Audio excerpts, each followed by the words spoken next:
এই যোগাযোগটা হলো কি করে? অনুব্রত মন্ডল ওই মিটিং এ দিদিকে নাকি সাজেস্ট করেছিলেন, আমার শোনা, দিদি দেবাংশু বলে একটা ছেলে আছে দেখছিলাম দারুণ বলে, ওকে তুমি রাখতে পারো। খেলা হবে এইটার গল্পটা জানতে চাই, এই গানটা লেখা হলো কিভাবে? রবীন্দ্রনাথ ঠাকুরের একটা কবিতা, একটা লাইন ছিল আমার মনে আছে, খেলার আগুন যখন লাগে ভাঙাচোরা জ্বলে যে হয় ছাই, এই যে ভাঙাচোরার রাজনীতি ওটাই জ্বলে ছাই হয়ে যাবে। সেখান থেকে জন্ম হলো খেলা হবে। চায়ের দোকানে বসা বিজেপির কর্মীটা, কি ভাই জয় শ্রীরাম, দেখা হবে, খেলা হবে, বল এবার কি বলবি? তো শতরূপের সঙ্গে এই যে টক মিষ্টি সম্পর্কটা, এটা কি ক্যামেরার বাইরেও একই রকম? আমায় যদি কেউ না ব্যক্তিগত স্তরে, পারিবারিক স্তরে গিয়ে আক্রমণ করে, তার প্রতি আমার ব্যক্তিগত কোনো বিতৃষ্ণা জন্মায় না। শুভেন্দু অধিকারী যদি তৃণমূলে আসতে চান কোনোদিন, এই মতামত দিয়েই বহুবার ফেসেছি। মঞ্চে সেই বিখ্যাত ছবিটা, অভিষেক দা আমার মাথায় এরম ভাবে হাতটা বুলিয়ে বললো 2 মিনিট বক্তব্য রাখতে হবে তো।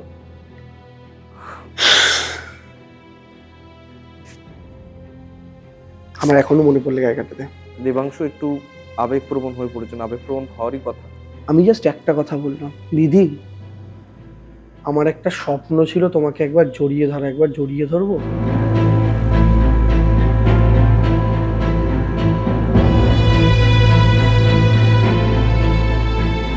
নমস্কার, আজকাল.ইনের এক বচন বহু বচন পডকাস্টে আপনাদের সবাইকে স্বাগত জানাই। নির্বাচন এসে পড়েছে, নির্বাচন কড়া নাড়ছে পশ্চিমবঙ্গের দরজায়। আর সেই সময়ে রাজনীতির নানা রকম অঙ্গনের মানুষেরা আমাদের এই পডকাস্টের অতিথি হিসেবে বিভিন্ন এপিসোডে, বিভিন্ন পর্বে উপস্থিত থাকছেন। আজকে আমাদের অতিথি তৃণমূলের মুখপাত্র, তৃণমূলের আইটি সেলের ইনচার্জ দেবাংশু ভট্টাচার্য। দেবাংশুকে স্বাগত জানাই। দেবাংশু, আমরা এই যে আলোচনাটা করি, এই যে আড্ডাটা মারি মূলত, সেটা শুরুটা আমরা সবসময় চেষ্টা করি যে মানুষ, যে অতিথিরা আসেন আমাদের কাছে, তাদের অতীতটাকে একটু জানার, ছোটবেলা থেকে একটু জানার। তো আপনার জেলায় বাড়ি এবং সেখানে আপনার বেড়ে ওঠা, সেখানে স্কুলে পড়াশুনো, কিরকম ছিল? আদৌ কি রাজনৈতিক কোনো সংস্পর্শ ছিল পরিবারে, নাকি কিভাবে পুরো জিনিসটা ছোটবেলাটা কেটেছে আর কি? না, একদমই না। পরিবার সম্পূর্ণ মানে অরাজনৈতিক বলবো না, কিন্তু রাজনীতি বিমুখ, মানে যেটা আর 5টা সাধারণ মধ্যবিত্ত পরিবারে হয় আর কি, যে মানে রাজনীতি করাটার কথা তারা স্বপ্নেও ভাবতে পারেন এরকম একটা বিষয় আর কি। বাকি আর 5টা নিম্ন মধ্যবিত্ত পরিবারের মতোই পরিবার ছিল। তো তিনকুলে রাজনীতির সঙ্গে যুক্ত কেউ নেই। এবং আমাদের পরিবারে যেটা ছিল, সব রকম আদর্শগত মতামতের লোকই আপনি পাবেন আর কি। যেহেতু আমরা একান্নবর্তী পরিবার, প্রায় 17 জন মানুষ ছিলাম, সেখানে যেমন আজও বামপন্থী কিছু মানুষ আছেন, তৃণমূলের সমর্থক আছে, ঘটনাচক্রে লাকিলি বিজেপি সমর্থক কেউ নেই এখন। তো এই ব্যাপারটা ছিল, এবং এটা আগে থেকেই। তো সেই জায়গা থেকে দাঁড়িয়ে আমি নিজে কোনোদিন ভাবিনি রাজনীতিতে আসবে। এবং রাজনীতিতে এলেও আপনি শুরুতে যে আমার পরিচয়টা দিলেন, তৃণমূলের মুখপাত্র, মুখপাত্রদের কাজ তো প্রধানত কথা বলা। এবং আমি ছিলাম স্কুল লাইফে ভীষণ ইন্ট্রোভার্ট একজন। আচ্ছা, একদমই কথা কোন স্কুলে ছিলেন? বালির চিত্তরঞ্জন স্কুল, বালির নিশ্চিন্দা চিত্তরঞ্জন বিদ্যালয়। ভীষণ ইন্ট্রোভার্ট, কথা কম বলতাম, সেই জন্য মনিটরের খাতায় নাম কম উঠতো। এবং আমি সাধারণত ওই স্কুলের মধ্যে বসে ওই কবিতা লেখাটাকে ওগুলোই নিজের মতো করে গ্যাপে গ্যাপে করতাম। খুব একটা যে দৌড়ঝাঁপ করছি এদিক ওদিক গিয়ে, বারান্দায় গিয়ে মুখ বাড়িয়ে হেড স্যারের বকুনি খাচ্ছি, এই গ্রুপটার মধ্যে আমি ছিলাম না কোনোদিনই। খুবই কম কথা বলতাম। তো সেই জায়গা থেকে দাঁড়িয়ে সেদিন যদি কেউ আমাকে বলতো যে ভবিষ্যতে তোর পরিচিতি হবে কথা বলার জন্য, আমি তাকে হয় ভণ্ড জ্যোতিষী বলতাম, আর নালে তাকে বলতাম তোমার টাইম মেশিনে গড়বড় আছে। কিন্তু যাই হোক, বাস্তবতা আজকে দেখতে পাচ্ছি সেই দিকেই নিয়ে গেছে। এবার রাজনীতির প্রতি আমার ভালোবাসাটা না অনেকটা, মানে আমি এটা বহু জায়গাতে বলেছি, আপনাদের এখানেও বলি, আইপিএল যখন শুরু হয়, মানে 2008, সৌরভ গাঙ্গুলি তখন কেকেআরের ক্যাপ্টেন, শাহরুখ খান তখন ইডেনে নিয়মিত আসছেন। তো তখন সংবাদপত্রের, স্বাভাবিকভাবে সংবাদপত্রের পেছনের দিকের পাতাটা খেলার জন্য বরাদ্দ থাকে। তা আমাদের যারা স্কুলের বন্ধুরা আছেন, যেদিনকে কলকাতার খেলা থাকতো বা চেন্নাইয়ের খেলা থাকতো, ধোনির একটা বিরাট ফ্যান ফলোয়িং ছিল, তো ওই খেলার মানে খবরের কাগজটা পরের দিন তারা নিয়ে আসতেন। নিয়ে এসে আমাদের সময়, সেই সময় ছিল, আপনিও বা আপনার দর্শকরাও রিলেট করতে পারবেন, যেটা এখন অনেকেই করে না, সেটা হচ্ছে পেপার কাটিং করে ডায়েরিতে আটকে রাখা। তো সেই পরের দিন যখন আসতো, সেই খেলার পাতাটা নিয়ে কেউ শাহরুখের ছবিটা কাট করলো, কেউ ধোনির ছবিটা কাট করলো, কেউ সৌরভ গাঙ্গুলির ছবি কাট করলো, কেউ ক্রিস গেলের ছবি কাট করলো, যার যেমন যাকে পছন্দ করে সেগুলো যে যার ডায়েরিতে আটকাতো, ইত্যাদি ইত্যাদি, এরকম হতো। আমি তখন তাদের থেকে পেপারের প্রথম পাতাগুলো নিতাম। আমি মমতা বন্দ্যোপাধ্যায় ছবি কাটিং করে রাখতাম। কেন? আমি জানি না কেন হঠাৎ একটা ভালো লাগা, ভালোবাসা, যাই বলুন না কেন, শ্রদ্ধা জন্মে গেছিল। আপনার যদি মনে থাকে 2008 সাল মানে সেই সময়টা সিঙ্গুর আর নন্দীগ্রামের মানে আন্দোলন। সিঙ্গুর শেষ হয়েছে, মানে শেষ হয়েছে বলতে সিঙ্গুরের রেস চলছে, চলতে চলতে নন্দীগ্রামের দিকে ঢুকছে। হ্যাঁ। ঠিক আছে। ওই রকম একটা পরিস্থিতিতে জাস্ট 2 বছর আগে একটা শাসক দল তারা বিপুল সংখ্যাগরিষ্ঠতা নিয়ে ফিরেছে 2006 সালে। ম্যান্ডেট। সেই রকম একটা অবস্থায় দাঁড়িয়ে এরকম একজন মহিলা, যার বিধানসভা আসন সংখ্যা তখন যদি দেখেন সংকুচিত হয়ে কোথায় গিয়ে দাঁড়িয়েছে, সংবাদ মাধ্যমের পাতায়, পত্রিকার পাতায় তখন এরকমও লেখনি শুরু হয়ে গেছে যে মানে মমতার সূর্য কি তাহলে অস্তাচলে, অর্থাৎ এই এত উঠছিল হঠাৎ করে শেষ হয়ে গেল। ওই যে রাজনীতি একদিনে বিচার করতে নিয়ে সবাই বলে না, যাই হোক সেই সময় এরকম মতামত আসছিল ইত্যাদি ইত্যাদি। সেই জায়গা থেকে জাস্ট বামফ্রন্ট সরকারের শপথ গ্রহণ, তারপরেই রতন টাটার সেই ঘোষণা, তারপরেই মমতা বন্দ্যোপাধ্যায় ঝাঁপিয়ে পড়া, বামফ্রন্ট সরকারের জমি চুরি, অবৈধভাবে জমি অধিগ্রহণ, সেই যে তিনি ওই রকম একটা পরাজয়ের পর আমরা সাধারণ মানুষ, অন্তত আমি আমার জায়গা থেকে বলি, আমার যদি এরকম হতো, মানে আমি আপনাকে বলছি তমলুকের ফলাফল আসার পর আমি নিজে একটা বড় সময় যাবত আমি খুব মানসিকভাবে বিপর্যস্ত ছিলাম। বিপর্যস্ত এই কারণে ছিলাম না যে হেরে গেছি ইত্যাদি ইত্যাদি, আমি জানতাম ওটা কঠিন আসন। বিপর্যস্ত ছিলাম একটা এতদিনের পরিশ্রমের পর যে একটা ফল হলো, সেখানে আমার তো এক্সপেকটেশন ছিল না রাজ্য জুড়ে এই স্তরের ভালো ফলাফল হবে। তো সেই স্তরের ভালো ফলাফলের সাথে সমান্তরাল ভাবে এই জেলাটার ফলাফল হলো না। It was not only about Tamluk Kanthi both. তো সেই জায়গা থেকে একটু মানসিকভাবে ছিলাম যে এই দুটো জায়গাও আমরা জিততে পারতাম। সেরকম ভাবে আমি আমারটা দিয়ে ফিল করতে পারি। তা আপনি সেই সময় মমতা বন্দ্যোপাধ্যায়ের কথা ভাবুন, 40 মানে তখন সেই সময় ধরলে 25-30 বছরে বিরোধী রাজনীতি করছেন। সেই অবস্থায় দাঁড়িয়ে তিনি সদ্য এরকম একটা বিপর্যয়ের মুখে পড়েছেন, রাজনৈতিক বিপর্যয়, আসন সংখ্যার নিরিখে তার বহু ক্যান্ডিডেট হেরেছে। তার পরবর্তীকালেই কোনো কিছু না ভেবে আবার ঝাঁপিয়ে পড়া, আগের থেকে 3 গুণ বেশি শক্তি নিয়ে, এই ব্যাপারটা আমি আকৃষ্ট করেছিল। এবং তার মধ্যে এই যে একটা মাদারলি ফিগার, এই যে অসহায় মানুষগুলো গিয়ে জড়িয়ে ধরছেন, তারা কাঁদছে, তাদের কথা যেখানে রাষ্ট্রযন্ত্র তাদের গলাটাকে চেপে ধরতে চাইছে, টুটি চেপে ধরতে চাইছে, তখন একজন মহিলা গিয়ে তাদের ভয়েস হয়ে দাঁড়াচ্ছেন। এটা না আমাকে একটা অন্যরকম মানে শরীরে শিহরণ দিত, খুব ভালো লাগতো। সেখান থেকে তার প্রতি একটা শ্রদ্ধা ভালোবাসা জন্মানো। তো সেগুলো কাটিং করা। এবার আমি কি করতাম, আমি ছবিগুলো কাটিং করতাম, করে সেই কাটিং এর পাশে 4টে করে লাইন কবিতা লিখতাম। আচ্ছা, এরকম ভাবে সাজাতাম ডায়েরিটা। সেখান থেকে ভালো লাগার সূত্রপাত। তারপরে আট গেল, আমি বলতে পারবো না, আমার 2013-14 লোকসভা অব্দিও ডায়েরিটা ছিল। আমি সেই ডায়েরি পাতার ছবি তুলে তুলে ফেসবুকে পোস্ট করেছিলাম পুরোনো। তারপর আমাদের যখন ঘর ভাঙা হলো, নতুন ভাবে ঘর তৈরি করার জন্য, তখন সম্ভবত কোথাও একটা মিসপ্লেস হয়েছে। আমার খুব আফসোস লাগে, খুঁজে দেখতে হবে মিসপ্লেস হয়েছে কিনা, আমি এখনো নিশ্চিত নই, বাট আমি খুঁজেছি, পাইনি এই ঘরে। কিন্তু 2014তে আমার ফেসবুকে ছাড়া রয়েছে, ওটা মেমোরিতে কখনো এলে আমি আবার শেয়ার করব। এই 2008, তারপরে 9-এর লোকসভা, আস্তে আস্তে রাজ্যের পালা বদলের সূত্রপাত। অ্যাকচুয়ালি 8-এর পঞ্চায়েত থেকেই সূত্রপাত, দক্ষিণ 24 পরগনা, পূর্ব মেদিনীপুর জেলা পরিষদ পাওয়া ইত্যাদি ইত্যাদি। তারপর 2009-এর লোকসভা, তৃণমূলের 19টা সিট এবং কংগ্রেসের সম্ভবত মানে টোটালে কংগ্রেস আর তৃণমূল মিলিয়ে সংখ্যাগরিষ্ঠ আসন পাওয়া। তারপরে 2010 পৌরসভা নির্বাচনে সাফল্য, আর 2011 বিধানসভায় পট পরিবর্তন।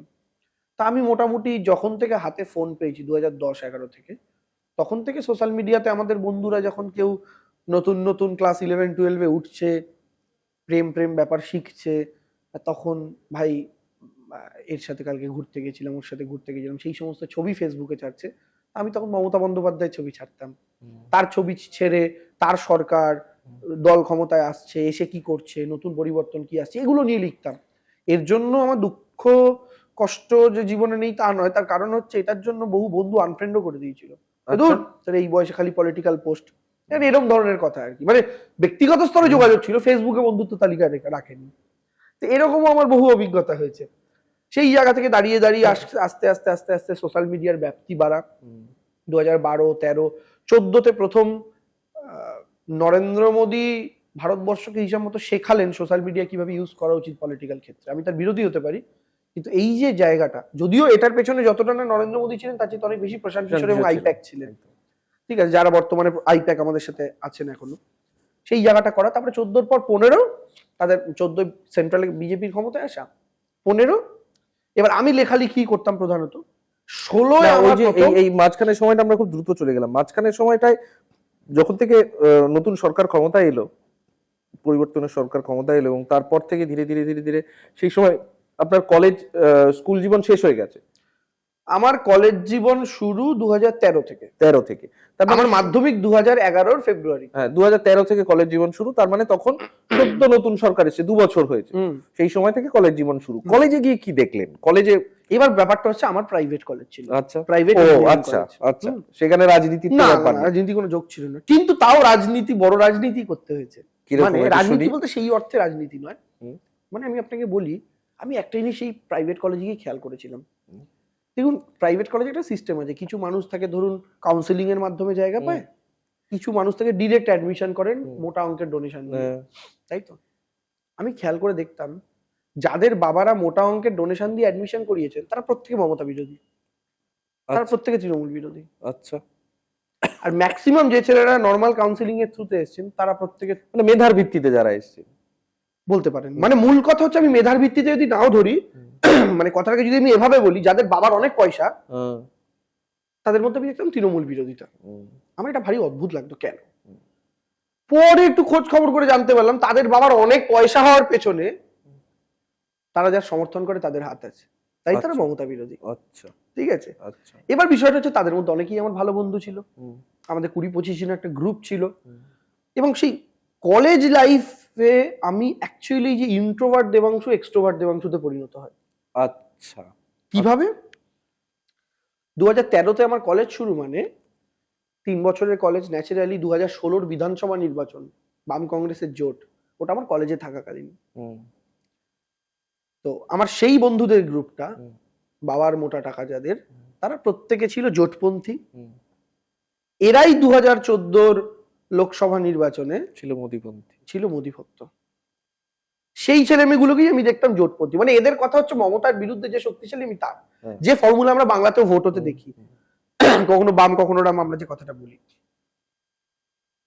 এই যে এই লোকগুলো 2014-তে, এবার সে হচ্ছে এই অর্থে বিতর্ক করতাম না, তার কারণ হচ্ছে, একটা মূল কারণ, 14-তে সবাই জানতো সেন্ট্রালে হয়তো একটা পরিবর্তন হবে, রাজ্যে তার ইম্প্যাক্ট পড়বে না, খুব জোরে বিজেপি কিছু ভোট পাবে। মানে বিজেপি তো কোনো সিরিয়াস প্রতিযোগী বাংলায় ছিল না 2014-তে। তারপর 2016 এলো, 16-য় তারা জোটপন্থী। এবার আমাদের কলেজের টয়লেটটা ছিল খুব বড়, এবার আমাদের এক একটা করে পিরিয়ড শেষ হতো, টয়লেটে একটা বড় গ্রুপ আমরা ঢুকতাম, যেহেতু বিরাট বড় টয়লেট, ঢুকে সেখানে বিতর্ক, সেখানে ডিবেট।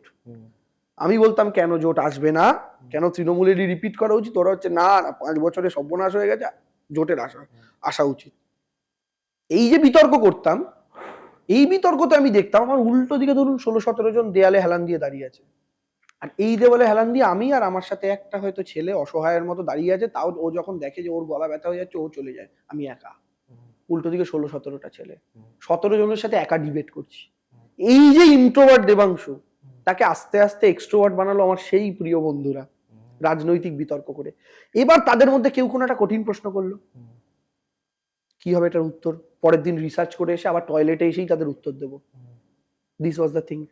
এই করতে করতে আমার স্টাডি করা বাড়লো, এই করতে করতে রিসার্চ করার, এমনিতেই আমি যেহেতু লেখালেখি করতাম, আমি রিসার্চ করতাম, কিন্তু কোনো কঠিন প্রশ্ন, এবার আমি আগে লিখতাম, মানে আমি একটা কোনো লেখার পেছনে রিসার্চ করছি, লিখছি, আর এই প্রস্তুতিটা আমার হতে থাকলো ডিবেটের প্রস্তুতি। ইনস্ট্যান্ট কি উত্তর দিতে হবে, কেউ যদি হঠাৎ করে একটা প্রশ্ন করে তার কি উত্তর হবে। এই করতে করতে তার্কিক দেবাংশুরও জন্ম হলো এই কলেজের বাথরুমে। বেশ বেশ, ঠিক আছে, কলেজের বাথরুমে তার্কিক দেবাংশুর জন্ম হলো। এবার সেই দেবাংশু সোশ্যাল মিডিয়ায় প্রকাশ্যে জোরালো ভাবে শাসক দলের সমর্থন করা এবং শাসক দল সম্পর্কে বক্তব্য রাখা, এইটা কিভাবে শুরু করলো? এই আইডিয়াটা কিভাবে জেনারেট করলো, কিভাবে শুরু হলো? না, এটা তো তুই বললাম 2016-তে মুশকিলটা হচ্ছে 2016-তে আপনাদের মনে থাকবে নোটবন্দি হলো, if I am not wrong 8ই নভেম্বর নোটবন্দি ঘোষণা হলো রাত সন্ধ্যা 8টার সময়। আর ঠিক সেই সময় একটা বেসরকারি মোবাইল নেটওয়ার্ক সংস্থা ফ্রিতে 4G নেট দিচ্ছিল, 6 মাসের জন্য ফ্রি। লোকে বোঝেনি এখন ফ্রি দিচ্ছে, পরে কি করবে। তো মুশকিল হচ্ছে তখন সব সিম একদম চুলো হয়ে যাক, সবাই ফোনের মধ্যে ওইটাই ঘুরছে। খুব ভালো কথা, আমরাও সেই সিম নিয়েছি, ফ্রিতে 4G নেট। আর 4G নেট হওয়ার সাথে সাথে ফেসবুক তখন ইন্ডিয়াতে তাদের লাইভ ফিচারটা লঞ্চ করলো, ফেসবুক লাইভ। তো নোটবন্দি নিয়ে আমি ব্যক্তিগতভাবে খুব রাগান্বিত ছিলাম। তার কারণ হচ্ছে আমার দেখে অদ্ভুত লাগছিল যে মমতা বন্দ্যোপাধ্যায় যে পয়েন্টটা বলেছেন ওটাই অ্যাকচুয়ালি ঠিক। ওদের নোটবন্দির উদ্দেশ্যটা আসলে এটাই, কিন্তু ওরা যে মানুষকে খাওয়াতে চাইছে যে সন্ত্রাসবাদ দূর হবে, কালো টাকার মালিকদের কালো টাকা নষ্ট হবে, এটা একটা বড় অংশের মানুষ খাচ্ছেন। এটা ভেবে আমার খুব ফ্রাস্ট্রেটেড লাগতো। একদিন এর মতো তো মনে হলো দূর, এত লম্বা লেখা আমি লিখতে পারবো না, এটা ভিডিও করে বলি। লাইভে আসিনি সেই সময়, এটা ভিডিও রেকর্ড করেছিলাম। আমতা করতে করতে, সেই রেকর্ডিং আজও আছে আমার কাছে, করতে করতে আমি সেই রেকর্ডিংটা আপনাদের পাঠিয়ে দেবো, আপনারা যদি মনে হয় এটার মধ্যে চালিয়ে দেবো একটু, ঠিক আছে। করতে করতে ভিডিওটা আপলোড করে দিয়েছিলাম। এবার সেই সময় যেহেতু 4G হ্যান্ডসেট সবার ছিল না, সেই সময়ের 20,000 ভিউ মানে আজকে 2 মিলিয়ন ভিউ এর সমান। তখন সদ্য ব্যাপারটা এসছে, তখন এত ভিডিও দেখার মতো লোকের নেট ক্যাপাসিটি হ্যান্ডসেট কিছুই ছিল না। আমি দেখলাম বড় অংশের ভিউ হয়েছে। হঠাৎ করে লোক ফ্রেন্ড রিকোয়েস্ট পাঠাতে শুরু করছে, ঝুড়ি ঠিক আছে। হ্যাঁ, লোকজন ভিডিও শেয়ার করে লিখছে, কেউ গালাগাল করছে, কেউ প্রশংসা করছে, ইত্যাদি ইত্যাদি। তারপরে আস্তে আস্তে আরো 2-3টে এপিসোড করলাম নোটবন্দি নিয়ে। করতে করতে দেখলাম মানুষ আমার ভিডিও পছন্দ করা শুরু করছে। আমি যেহেতু একটু রিসার্চ করে ব্যাপারটা বলতাম, তথ্য দিয়ে, পরিসংখ্যান দিয়ে করতে আস্তে আস্তে কিভাবে নিজে ফ্লুয়েন্ট হয়ে গেলাম। Thanks to Narendra Modi. উনি নোটবন্দি করে যেমন দেশের কোমরটা ভেঙে দিয়েছেন, তেমন একবারে বলে না সব খারাপ জিনিস থেকে কিছু ভালো জিনিসেরও জন্ম হয়। তো সেই জিনিসটা হচ্ছে আমাকে খুব হেল্প করেছিল। নালে আমি নিজেও হয়তো কোনোদিন, আজও হয়তো ওই চুপচাপ বসে কবিতাই লিখে যেতাম, কোনোদিন মুখ খুলে কথা বলতে পারতাম না। তো এইভাবে শুরু হলো, তারপরে আস্তে আস্তে আরো হতে থাকলো। তারপর 2016 পেরিয়ে 2019, ততদিনে 2000 আমাদের তো পার্টির মিডিয়া সেল ছিল না আগে। মানে এই যে এখন ধরুন প্যানেলিস্টদের নিয়ে একটা মিডিয়া সেল, মুখপাত্রদের সেল তৈরি হয়েছে, 2019-এর লোকসভার আগে সেটা ছিল না। বিভিন্ন টেলিভিশন চ্যানেলগুলোতে আপনারা যে বিতর্ক এখন দেখেন, আগে টেলিভিশন চ্যানেলগুলো ইচ্ছা মতো লোককে ডেকে এনে বসাতো, তৃণমূল বলে চালিয়ে দিত। ওই ব্যাপারটা বন্ধ করার জন্যই মমতা বন্দ্যোপাধ্যায়, অভিষেক বন্দ্যোপাধ্যায় 2019-এর পর, লোকসভার পর মিডিয়া সেল বা পার্টিটাকে যখন নতুন ভাবে সাজানোর একটা চেষ্টা হলো, লোকসভা একটু খারাপ ফলাফল হওয়ার পর এই মিডিয়া সেলেরও ইন্ট্রোডাকশন হলো পার্টিতে। তার আগে যেহেতু এরকম কিছু ছিল না, 2018, 2019 আমার এই ভিডিও দেখে বহু হিন্দি চ্যানেল বলুন, বাংলার কিছু কিছু ছোট মিডিয়াকর চ্যানেল বলুন, তারা ডেকে আমাকে ডাকতো, আমি বিতর্কে অংশগ্রহণ করতাম ইত্যাদিতে। তো দলের চোখে হয়তো পড়েছিল। তারপরে 2019-এর লোকসভা নির্বাচনের আগে কোচবিহার গেছিলাম, দলেরই একটু ভিডিও করার কিছুর কাজে, যে কেমন উন্নয়ন হয়েছে না হয়েছে। সেই কোচবিহার, জলপাইগুড়ি, আলিপুরদুয়ার গিয়ে জলপাইগুড়িতে কোচবিহারে শুট করলাম আমার জীবনের প্রথম স্লোগান, এই বিজেপি আর না, হিট। তার দুদিনের মাথায় জলপাইগুড়ি যখন গেছি, শুট করলাম আমার জীবনের দ্বিতীয় এবং প্রথম হিট স্লোগান, মমতা দি আরেকবার। হ্যাঁ, অনেকেই শুনেছেন মমতা দি আরেকবার অথবা দিদিমণি তোমায় চাই, সেম দুটো পংক্তি এদিক ওদিক করে হলো। তারপরে ওখান থেকে ফিরলাম, অলরেডি তখন হিট সব প্রোগ্রামে বাজছে, ঠিক আছে। তারপরে ওখান থেকে কলকাতায় ফিরলাম, ফিরে 7 দিনের মাথায় শুট করলাম আমার সেকেন্ড হিট স্লোগান, দিল্লি যাবে হাওয়াই চটি, ঠিক আছে। হিট হলো, লোকের মধ্যে ছড়াতে শুরু করলো। তাও 2019-এর লোকসভা খারাপ ফলাফল, যদি অনেকে খারাপ ফলাফল বলে, আমি মনে করি না, কারণ আমাদের ভোট 4% বেড়েছিল। এবং বিজেপির সাথে 1:1 লড়াইতে যে কটা দল ভারতবর্ষে পার্টিসিপেট করেছিল, তার মধ্যে একমাত্র তৃণমূল যে বিজেপির চেয়ে বেশি সিট পেয়েছিল। আর কোনো বিরোধী দল যারা 1:1 ফাইট করেছিল বিজেপির চেয়ে বেশি সিট ওই লোকসভায় ভারতে পায়নি। So it was a good result. লোকে খারাপ বলতে পারে, বাট যাই হোক, আসন সংখ্যায় তো খারাপ। তার পরবর্তীকালে দলের মিডিয়া সেল গঠন ইত্যাদি ইত্যাদি। হঠাৎ করে একদিন আমাদের ডিরেক্ট স্যার ফোন করে জানালেন, দেবাংশু কংগ্রাচুলেশন। আমি কি, দলের অফিসিয়াল মিডিয়া সেল গঠন হয়েছে এবং আমাদের কোর কমিটির মিটিং ছিল, ইউ আর সিলেক্টেড। না, এই ব্যাপারটা হলো কি করে, মানে এই যোগাযোগটা হলো কি করে? কোনো যোগাযোগই না, পার্টি পিক করেছেন এবং আমি শুনেছিলাম। এটা আমার কাছে একটা স্কুপ এসেছিল, আমি আপনাদের বলি। সেটা হচ্ছে, আমি আজও জানি না ব্যাপারটা সত্যি না মিথ্যে, এবং ঘটনাচক্রে আমার এখন মনে পড়লো যে ব্যক্তি এটা, তাকে আমার কোনদিন জিজ্ঞাসাও করা হয়নি এটা সত্যি না মিথ্যে। যখন আমাদের এই কোর কমিটির বৈঠকে মিডিয়া সেল গঠন নিয়ে আলোচনা চলছে, পার্টির মুখপাত্র কারা হতে পারেন, নতুন ফেস ইত্যাদি ইত্যাদি সব নিয়ে আলোচনা চলছে, অনুব্রত মণ্ডল ওই মিটিং এ দিদিকে নাকি সাজেস্ট করেছিলেন, আমার শোনা, দিদি দেবাংশু বলে একটা ছেলে আছে দেখছিলাম দারুণ বলে, ওকে তুমি রাখতে পারো। আচ্ছা দিদি নাকি সেই সময় আমার নামটা আচ্ছা ওখানে নোট করেছিলেন বা এরকম কিছু একটা কিন্তু আমি শুনেছিলাম, আচ্ছা যেটা অনুব্রত মণ্ডল বলেছিল। ওই মিটিং এ থাকা দুজনের থেকেই পরবর্তীকালে জানতে পেরেছিলাম। আচ্ছা ওই দুজনের মধ্যে ডেরেক স্যার নন অবশ্যই, আর অন্য দুজন, এবং দুজনই আমাকে এই কথাটা বলেছিল। তো এইটা হচ্ছে ব্যাপার যে তার পার্টির মানে অনুব্রত মণ্ডলও এই জিনিসটা দেখেছেন এবং দেখেছেন, নজর বীরভূমে বসে। বীরভূমে বসে। ঠিক আছে, ইন্টারেস্টিং। তো এইটা আমি প্রথমবার বলছি, এটা আমার কোনোদিন বলিনি এর আগে। তো সেটা বলেন, তো তারপরে নাকি নাম নোট করা হয়, তারপরে যাই হোক ডিরেক্টর আমাকে জানান। তার মানে এই আলটিমেটলি যে ধরুন আমি পারফর্ম করে গেছি, বিগ বস ইজ ওয়াচিং বলে না, কেউ না কেউ তো কোথাও না কোথাও দেখেছে, সেটা ওই জায়গাতে গেল। এটার কি কোনো লক্ষ্য ছিল? না, একদমই না। মানে আপনার আমি কোনোদিন অফিসিয়াল পার্টি জয়েন করবো এটাই ভাবিনি, হ্যাঁ এটা উদ্দেশ্যই ছিল না। মানে এমনি নিজের ইচ্ছায় আমার ভালো লাগতো আমার, মানে এটা আমার নেশা হয়ে গেছিল। হ্যাঁ, এটা আমার নেশা হয়ে গেছিল। তো যাই হোক, তারপর অফিসিয়াল যখন যাওয়ার সুযোগ পেলাম, একটু ভয়ও হলো, আনন্দও হলো। আনন্দ হলো এটা ভেবে যে মানে এবার আমি অফিসিয়াল দলের সদস্য, আর ভয় হলো এটা ভেবে যে এতদিন মানে তথ্য যুক্তি দিয়ে বলতে বলতে লোককে যা নয় তাই বলে দিতে পারি, যা নয় তাই বলতে পারবো না। মানে এবার দলের অফিসিয়াল মানে হচ্ছে আমার বক্তব্য, গোটা একটা দলের বক্তব্য। সো এখানে আমার প্রত্যেকটা শব্দ, প্রত্যেকটা কমা দাড়ি বুঝে শুনে প্রয়োগ করতে হবে। সো অনেকটা বেঁধে যাওয়া। তো যাই হোক, 2019 থেকে শুরু করলাম, এবং 2019 থেকে মুখপাত্র হিসাবে, ইফ আই এম নট রং, জুলাইয়ের 4 তারিখ আমি ফার্স্ট ডিবেট করি অ্যাজ স্পোকস পারসন 2019-এর। শুরু করলাম, শুরু করার পর দেখলাম আমি যেহেতু একটু অন্য ঘরানায় বিতর্ক করতাম, ধরুন এক্সটেম্পোর টাইপের যে ডিবেট গুলো, সেগুলোতে শেষে কবিতা দিয়ে শেষ করা, ঠিক আছে। এবং তখন যেটা হতো, বাকি সব পার্টির প্যানেলিস্টরা ছিল একটু বয়স্ক এবং সিনিয়র নেতা সেই পার্টির, আর সেখানে আমি একটা তখন 23 বছরের ছেলে। আমি কিন্তু তৃণমূলের ওই মিডিয়া প্যানেলের কনিষ্ঠতম মিডিয়া প্যানেলিস্ট ছিলাম, 23 বছর বয়সের, কারণ 2019-এ আমার সেই সময় বয়স। তা আমি দেখলাম ধরুন বিজেপির টপ লিডারশিপ ওই এক্সটেম্পোর টাইপের ডিবেট, একটা বড় চ্যানেলে, সেখানে পার্টিসিপেট করতে আসে 4 জন বিজেপির টপ। উল্টো দিকে সিপিএম এর 2 জন, এই সিপিএম এর একজন, কংগ্রেসের একজন, তৃণমূলের 2 জন বিরুদ্ধে। সিপিএম এর যিনি, তিনি সিপিএম এর টপ, কংগ্রেসের যিনি, উনি কংগ্রেসের অলমোস্ট টপ, তৃণমূলের যে 2 জন, তার মধ্যে আমাদের মধ্যে আমি ছাড়া আরেকজন যিনি, তিনি আবার আমাদের অন্যতম একটা বড় নেতা, আর আমি একটা বাচ্চা ছেলে।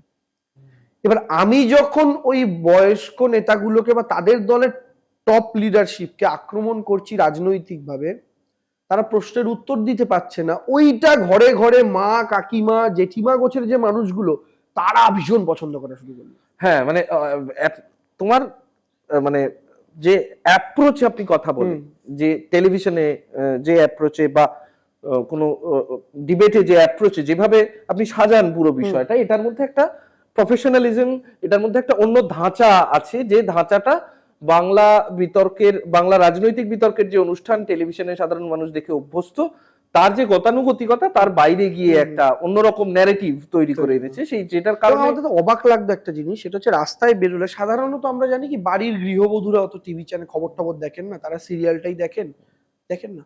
আমি অবাক হয়ে যেতাম, ধরুন হাতে বাজারের ব্যাগ নিয়ে সকালবেলা বাজার করতে বেরিয়েছেন একজন কাকিমা, আমি কোথাও যাচ্ছি প্রোগ্রামে, ওই কাকিমা আমাকে ধরে আঁচল দিয়ে মাথাটায় হাত বুলিয়ে দিয়ে বলছে, বাবুরে তোর জন্য আমি টিভি দেখা, খবর দেখা শুরু করেছি।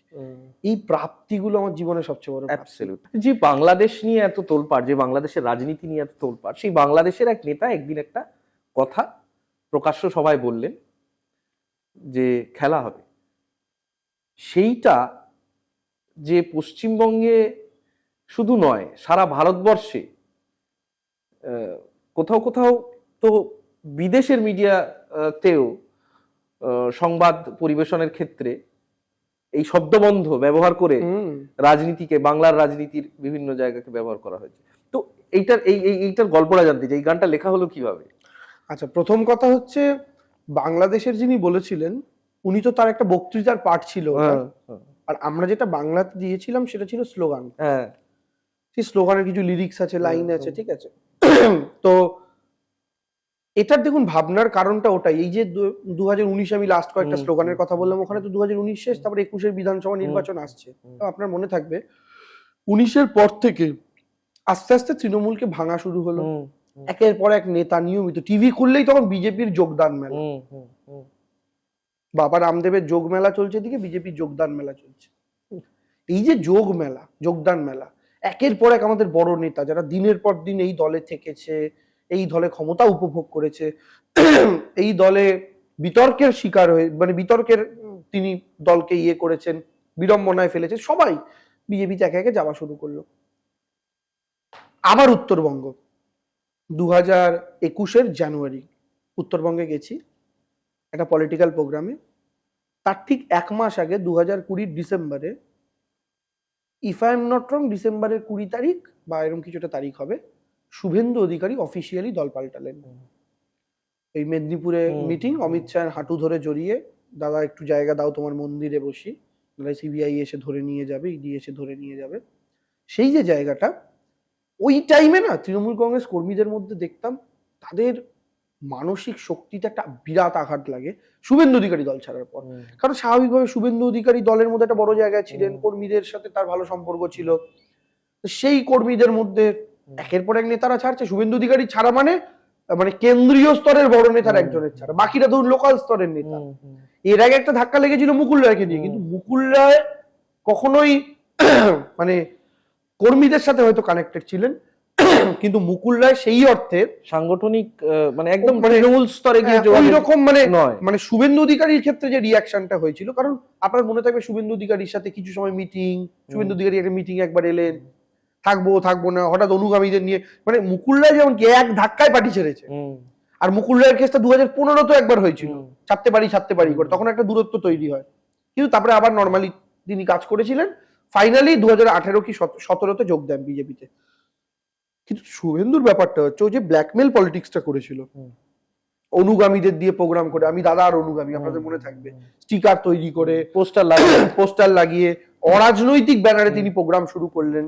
এগুলো করে এই যে পার্টির সাথে একটা দরদামের রাজনীতি করা, পার্টিকে একটা ব্ল্যাকমেল করা, তো দলীয় কর্মীরাও তো ততদিন মানসিক ইয়ের মধ্যে ছিলেন, একটা টেনশনের মধ্যে, না কি হবে, এক ধাক্কা ছেড়ে দিলে ব্যাপারটা এরকম হতো না। তো উনি যখন ফাইনালি ছেড়ে দিলেন, দলীয় কর্মীরা ডিমোরালাইজড হয়ে পড়লেন। ওই মুহূর্তে উত্তরবঙ্গে ছিলাম, আমাদের এক ছাত্র পরিষদের ভাই, আমার মনে আছে, এসে বলেছিল যে তো দেবাংশুদা কিছু তো একটা আবার স্লোগান যদি করো ভালো হয়, 2019 তো হয়ে গেল, 21 আবার এসে গেল, এরকম অবস্থায় কি করব আমি তখন ভেবে পাচ্ছি না। তখন আমার রবীন্দ্রনাথ ঠাকুরের একটা কবিতা মনে পড়েছিল। রবীন্দ্রনাথ ঠাকুরের একটা কবিতা, একটা লাইন ছিল আমার মনে আছে, সেই দুটো লাইন আমি জাস্ট আপনাকে বলি। খেলার আগুন যখন লাগে, ভাঙা চোরা জ্বলে যে হয় ছাই। কবিতাটা পুরোটা আমার মনে নেই। অর্থাৎ এই দুটো লাইন যদি আপনি একটু বিবেচনা করেন, খেলার আগুন যখন লাগে, ভাঙা চোরা জ্বলে যে হয় ছাই, এই যে ভাঙা চোরার রাজনীতি, ওটাই জ্বলে ছাই হয়ে যাবে। আর ভাঙা চোরা রাজনীতি চলছিল। তাহলে রবীন্দ্রনাথ ঠাকুরের কথা অনুযায়ী কার আগুন লাগাতে হবে? খেলার আগুন লাগাতে হবে।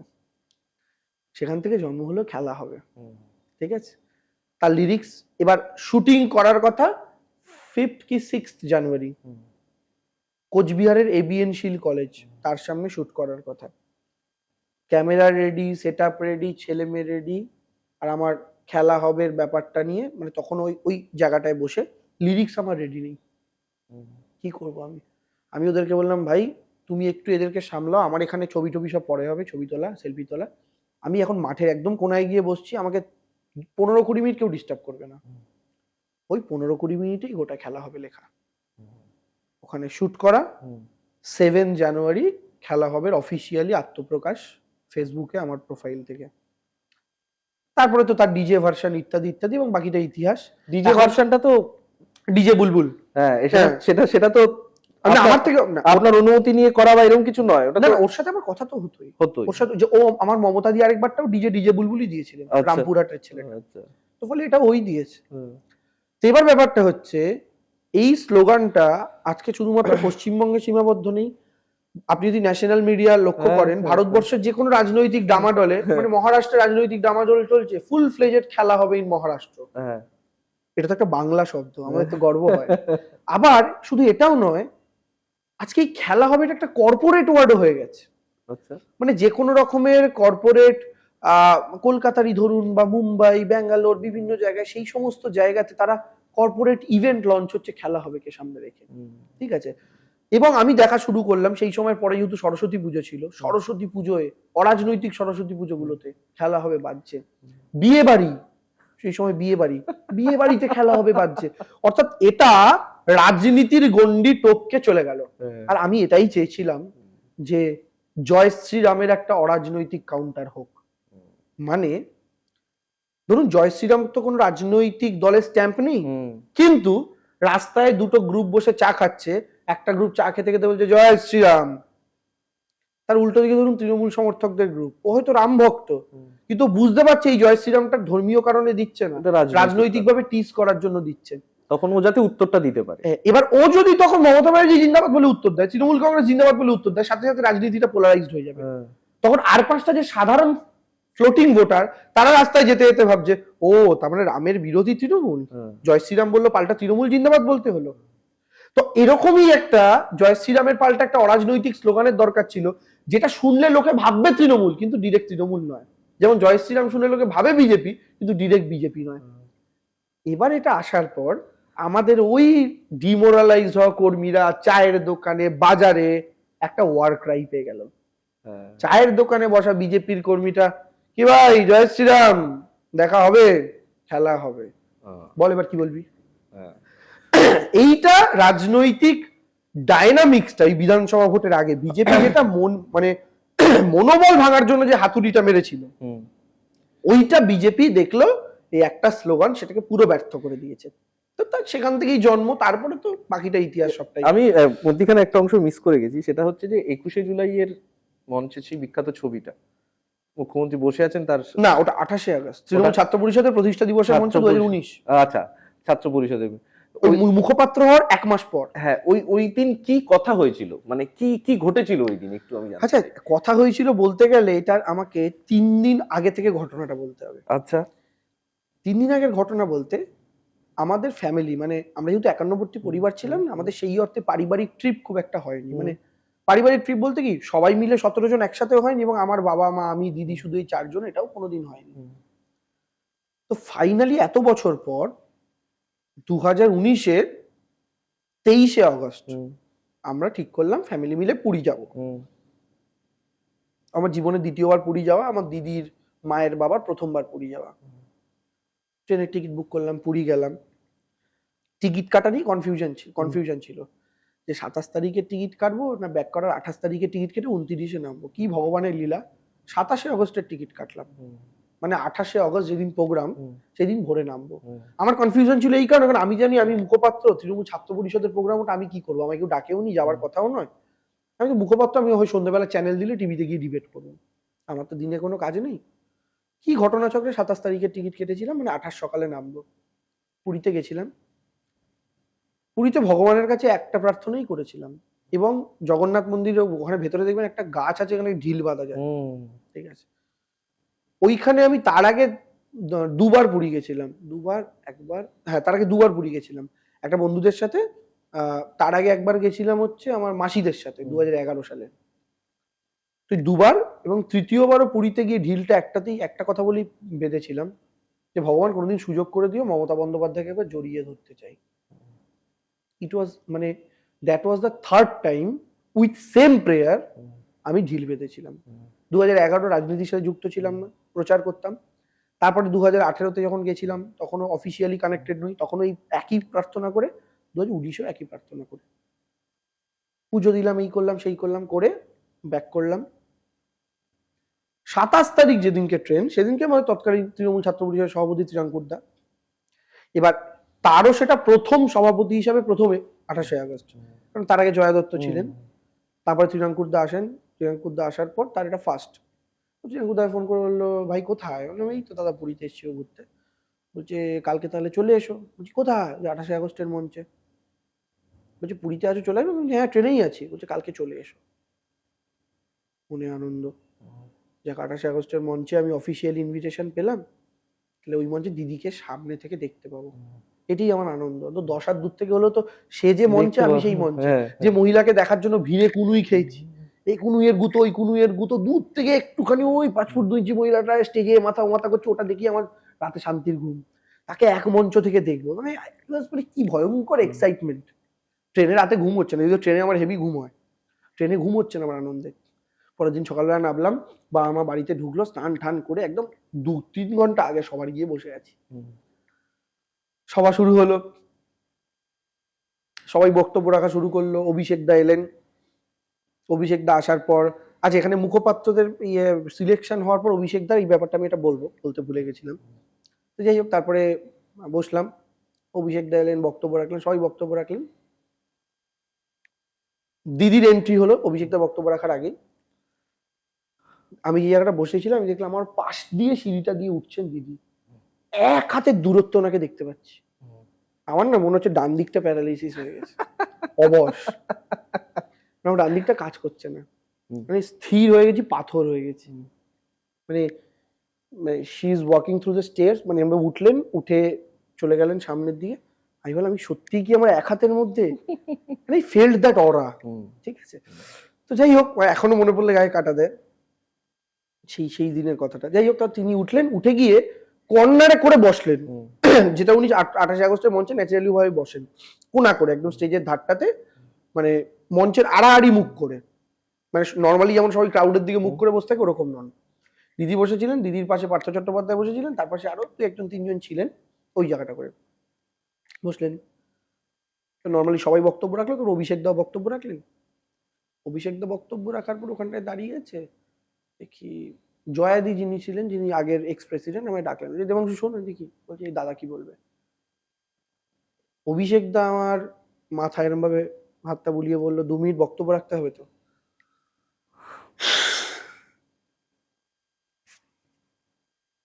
আমার এখনো মনে পড়লে গায়ে কাটাতে। নেত্রী বসে আছেন, আমার এই সভায় আসারই এক্সপেকটেশন ছিল না। সভায় আসা শুধু নয়, তাকে এক হাত থেকে দেখতে পাওয়া শুধু নয়, বক্তব্য রাখতে হবে, তাও সবার বলা হয়ে গেছে। আমি বললাম দাদা আমি বক্তব্য রাখবো, যে হ্যাঁ 2 মিনিট রাখতে হবে। তারপরে বৈশ্বনাথ চট্টোপাধ্যায় যিনি সঞ্চালনা করছিলেন তিনি বললেন যে এবার বক্তব্য রাখবেন আমাদের, যদিও আমি ছাত্র পরিষদ কোনোদিনই করিনি, ছাত্র নেতা দেবাংশু ভট্টাচার্য, ছাত্র পরিষদের মধ্যে ছাত্র নেতাই ভেবেছেন তিনি বক্তব্য রাখবেন। আমি দেখলাম আমার নাম অ্যানাউন্সের পর ক্রাউডের চিৎকার, কি হলো? পরে রিয়েলাইজ করলাম এই যে স্লোগান গুলো ভাইরাল হয়েছিল, দিল্লি যাবে হাওয়াই চটি, মমতা দি আরেকবার, প্লাস হচ্ছে লাস্ট 2 মাসে যে ডিবেট করা শুরু করেছি, এটাই নতুন জেনারেশনের মধ্যে একটা গ্রহণযোগ্যতা তৈরি হয়েছে। ওই মঞ্চটায় উঠলাম, ওটার ক্লিপিংটা আমি আপনাদের পাঠিয়ে দেবো। আমার খুব সম্ভবত আমি এটা নীল পাঞ্জাবি পরেছিলাম। উঠে 8 থেকে 10 মিনিটের বক্তৃতা দিলাম, দিয়ে মমতা দিয়ে আরেকবার স্লোগানটা দিয়ে আর আমার দুর্গা দিয়ে শেষ করলাম, যেটা আমারই লেখা। শেষ করার পর তো দেখছি মানে ক্রাউড হাততালিতে ফেটে পড়ছে, ইত্যাদি ইত্যাদি। ভিডিওতে যে কথাগুলোই বলতাম মানুষ মজা পেতে, ওগুলো সামনে বলছি, উইথ অ্যাগ্রেশন বলছি।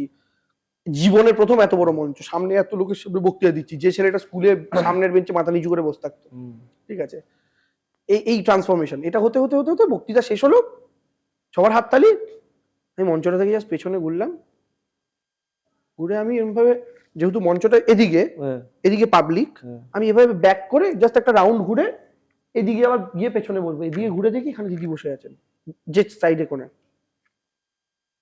আমি বললাম এটাই সুযোগ। জগন্নাথ দেবের কাছে 3 বার ঢিল বেঁধেছি এটার জন্য, আজকে এই সামনে সদ্য বক্তৃতা দিয়েছে আর ওনার মুখ দেখছি উনি হাসছেন আমার দিকে তাকিয়ে। এইটা যদি দেবাংশু তুই মিস করিস, তুই ভগবানের কাছে তোর ঢিল বাঁধতে যাওয়া তোর লজ্জা, থুতু পেলে ডুবে মর। আমি তখন কিচ্ছু ভাবা না, স্ট্রেট গেলাম, পায়ে হাত দিয়ে প্রণাম করলাম। ওই ভিডিওটাও ভাইরাল হয়েছিল, আপনারা জানেন, অনেকে ব্যাকগ্রাউন্ডে মা কি মমতা এই গানটা দিয়ে ভাইরাল করেছিল। পায়ে হাত দিয়ে প্রণাম করলাম, দিদি মাথায় হাত দিয়ে বললো খুব ভালো বলেছো, খুব ভালো হয়েছে, কোথায় থাকো কি করো। আমরা দিদি যে কি বলছে আমার তখন আর কানে কিছু ঢুকছে না, আমি একটা অন্য দুনিয়াতে, যে যাকে কোনোদিন 5-10 হাত দূর থেকে দেখতে পাবো ভাবিনি, now I am sitting in front of her. তার দুটো হাঁটুতে আমার হাত রাখা, তিনি আমার মাথায় হাত বুলিয়ে দিচ্ছেন। আমি জাস্ট একটা কথা বললাম, দিদি আমার একটা স্বপ্ন ছিল তোমাকে একবার জড়িয়ে ধরবো, দিদি নিজে আমাকে টেনে নিল, আমি জড়িয়ে ধরলাম। তখন নাকি পার্থ চ্যাটার্জি আমার পিঠে হাত ফাত রেখে এরকম করেছে, আমি কিছু ফিল পাইনি। ওইরকম একটা হাত পিঠে পড়েছে ভাবুন, তা আমি কিচ্ছু ফিল পাইনি। কারণ তখন আমি আমার ভগবানের সাথে, তখন আমি আমার ঈশ্বরের সাথে। ওটা হলো। দিদি অনেক কথা বলেছিল, কি করো, বাড়ি থেকে কি করে, কিছু তো করতে হবে, সংসার চালাতে হবে, তো সমস্ত কথা। আমি বললাম দিদি আমি এখন কিচ্ছু ভাবছি না, 2021-এ তুমি তৃতীয়বার মুখ্যমন্ত্রী হবে, এটা আমার লক্ষ্য। এই কটা কথা আমার মনে আছে, বাকি আর কি হয়েছে, পাশ থেকে কে কি বলছে, আই নো নাথিং। আর আমি যখন দিদিকে জড়িয়ে ধরলাম, কি একটা বক্তৃতা দিতে উঠছে, তখন এই ক্রাউডের আরো চিৎকার। মানে ওই যে 10-15টা মিনিট আমার লাইফে, মানে আপনি ধরুন টোটালে 15টা মিনিট বক্তৃতা স্টার্ট থেকে দিদিকে জড়িয়ে ধরে নিজের সিটে গিয়ে, তারপর পেছনে গিয়ে নিজের সিটে বসতে গেলাম, অভিষেক দা দাঁড়িয়ে ছিল, দাদাকে গিয়ে প্রণাম করলাম। দাদা বললো খুব ভালো বলেছিস। আমার চোখ দিয়ে তখন অঝরে জল, কাঁদছি। অভিষেক দা মাথায় আবার হাত দিয়ে বললো কাঁদছিস কেন, খুব ভালো বলেছিস। আমি দাদাকে মানে প্রণাম করে উঠে বললাম দাদা অসংখ্য ধন্যবাদ, তুমি আমার যে স্বপ্নটা আজকে সফল করে দিয়েছো। আর মানে এটাই আমার সঞ্জীবনী সুধা হয়ে গেল। এবার দেখো আমার দল কিভাবে কাজে লাগাতে চাই, চা করবে 2019-এর 28 আগস্ট। তো এইটা হলো, এইটা চললো। তার পরবর্তীকালে তো ওটা আমাকে আরেকটা, ওই ঘটনাটা আমার জীবনের মানে কি বলবো আরেকটা স্টেয়ার, আমার মানে আরেকটা সিঁড়ি। তো যাই হোক এরকম ঘটনা চলতে থাকলো। তারপরে তো বাকিটা যেরকম হবে। এবার আমি তো আপনাকে যেটা বলছিলাম, এই প্রথম মুখপাত্র ঘোষণা হলো, যেটা পার্টির প্যানেলিস্টে জায়গা পেলাম, পাওয়ার পর প্রথম যেদিন 4th জুলাই যেটা বলছিলাম, সম্ভবত অফিসিয়াল মুখপাত্র হিসাবে প্রথম যেদিন যাব ডিবেটে পার্টিসিপেট করতে তৃণমূলের প্যানেলিস্ট হিসাবে, সেদিনকে অভিষেক বন্দ্যোপাধ্যায় আমাকে ডেকেছিলেন আলাদা করে, কিভাবে কথা বলবো না বলবো আমাকে শিখিয়েছিলেন, কিভাবে বলা উচিত, মানে অফিসিয়াল মুখপাত্র হিসাবে। পরে আমাকে দাদা বলেছিলেন, দাদা আমার ভিডিওগুলো আমার দাদাকে কেউ পাঠাতো লিঙ্ক, তাই দাদাও সেগুলো দেখতেন। হ্যাঁ, দেখে আমাকে মানে আমি বুঝতে পেরেছিলাম এটা। আমাকে বলতো তুই ভিডিওতে যেভাবে বলিস ওইটা রাখবি, কিন্তু তার সাথে এইটা। তখন আমি বুঝতাম তাহলে আমার ভিডিও নিশ্চয়ই দেখেছে। পরে আমি জানতে পেরেছিলাম হ্যাঁ দাদাকে কিছু মানুষ আমার ভিডিও লিঙ্ক ফিঙ্ক পাঠাতো। আমি জানি না কারা তারা, আমি তাদের প্রতি কৃতজ্ঞ, এখান থেকে কৃতজ্ঞতা জানাই। তো কিছু মানুষ থাকে না রাজনীতিতে যারা কাঠিবাজির মধ্যে লিপ্ত থাকেন, সব দলেই আছে। আবার কিছু মানুষ আছে অজান্তেই আপনার উপকার করবে, সেরকম কিছু মানুষ তো থাকেন, কেউই সামনে আসে না। কাঠিবাজরা আপনার সামনে আসবে না কোনোদিন, এই মানুষগুলো আসবেন না, এটাই হচ্ছে দুঃখ। তো সেইটা হলো। তো অভিষেক দা আমাকে সেদিনকে একদম কি বলবো ভালো করে গাইড করেছিলেন কিভাবে করা উচিত। তো সেই মুখপাত্র হিসেবে প্রথম অভিষেকদার গাইডেন্স পেয়ে ইয়ে করে তারপরে সেই জার্নি শুরু করা। তারপরে তো বাকিটা পার্টি বিচার করবে, বাংলার সাধারণ মানুষ বিচার করবে আমি দলের জন্য কতটা কি করতে পেরেছি। কারণ এটাই আমার মানে সিভিতে আমার, আমি যদি কোনো রাজনৈতিক সিভি তৈরি করি, আমার সিভিতে যেন এটাই পরিচয় হয় যে দলের জন্য কতটা আমি কন্ট্রিবিউট করতে পারলাম। দেবাংশু একটু আবেগপ্রবণ হয়ে পড়েছেন, আবেগপ্রবণ হওয়ারই কথা।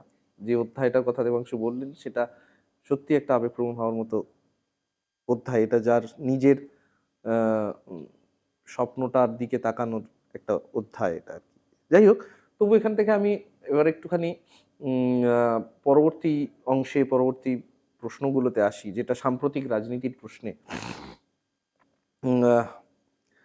তার সঙ্গে কিছু একটু এদিক ওদিককার প্রশ্ন আমি করব। আচ্ছা দেবাংশু, এই যে সোশ্যাল মিডিয়ায় বিপুল ট্রোলের শিকার তোমার হতে হয়, তোমার নামে কতগুলো পেজ আছে দেখেছো? বিভিন্ন রকম ট্রোল করা পেজ।